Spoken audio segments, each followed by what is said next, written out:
Morning, তোমরা সবাই কেমন আছো? দেখো আজকে আমি নিয়ে নিয়েছি রিঠা মাছ। তো আজকে আমি রিঠা মাছটা রান্না করব আলু দিয়ে। তার জন্য আলু নিয়েছি, এখানে দেখো কিছুটা পেঁয়াজ কুচি করে নিয়েছি, লঙ্কা রসুন আর কিছুটা পেঁয়াজ টুকরো করে নিয়েছি, আদা টমেটো। এবার আমি আলু এখানে গ্যাসে কড়াই বসিয়ে দিয়েছি, তেল দিয়ে দিয়েছি, তেল গরম হয়ে এসছে। এবার আলুগুলো আগে ভেজে নেব। আলুগুলো ভাজা হতে হতে আমি আদা লঙ্কা রসুন পেঁয়াজটা পেস্ট করে নেব। লাল হয়ে ভাজা হয়ে গেছে, আলুগুলোকে তুলে নেব। আলুগুলো তুলে নিয়েছে, এবার রিঠা মাছটা ভেজে নেব। তো রিঠা মাছগুলো ভেজে নেব।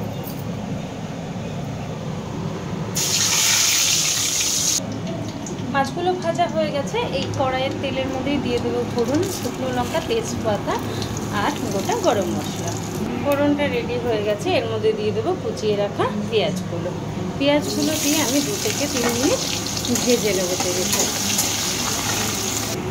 পেঁয়াজটা হালকা ভাজা হয়ে গেছে, এর মধ্যে দিয়ে দেবো পেস্ট করে রাখা আদা রসুন লঙ্কা ও পেঁয়াজটা। পেঁয়াজ খুব বেশি ভাজার দরকার নেই, হালকা ভাজা হলেই হবে। এবার মশলাটা পেঁয়াজ আর তেলের সাথে খুব ভালো করে বসিয়ে নেব। দেখো এই মশলার উপরেই দিয়ে দেবো শুকনো মশলা, হলুদ, লঙ্কার গুঁড়ো, ধনের গুঁড়ো আর লবণ। আমি এখানে জিরাটা দিলাম না, তোমরা চাইলে কিন্তু এর মধ্যে জিরাটা দিতে পারো। এবার মশলাটাকে খুব ভালো করে কষিয়ে নেব। মশলা কষানো অনেকটাই হয়ে এসছে, এর মধ্যে দিয়ে দেবো টমেটোগুলো, দিয়ে আরও 5 মিনিট আমি মশলাটা কষিয়ে নেব। দেখো মশলা থেকে তেল ছাড়তে শুরু করেছে, মশলাটা কষানো হয়ে গেছে। এবার দিয়ে দেবো ভেজে রাখা আলুগুলো দিয়ে আরও 2 মিনিট আমি কষিয়ে নেব। আলু দিয়ে মশলাটা কষানো হয়ে গেছে, এর মধ্যে দিয়ে দেবো পরিমাণ মতো জল,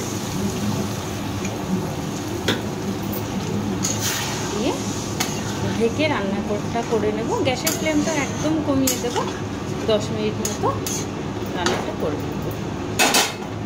মিনিট হয়ে গেছে, আলুটা কিন্তু অনেকটাই সেদ্ধ হয়ে এসছে। এবার এর মধ্যে দিয়ে দেবো ভেজে রাখা রিঠা মাছগুলো দিয়ে আরও আমি 5 থেকে 7 মিনিট কিন্তু রান্নাটা করে নেব।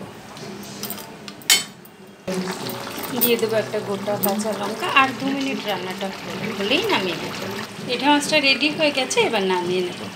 আমি তো রান্না করে নিলাম রিঠা মাছ মাংসের মতো করে। আর আমি কিন্তু রিঠা মাছ খুব ভালো খাই। তোমরা যারা আমার মতো রিঠা মাছ ভালো খাও তারা অবশ্যই আমাকে কমেন্ট করে জানাবে। আর যদি ভালো লাগে তো অবশ্যই এটা এরকমভাবে রান্না করে খাবে, খেয়ে আমাকে জানাও তোমাদের কেমন লেগেছিল। টাটা, আজকের মতো এইটুকু, আবার দেখা হবে পরে ভিডিওতে।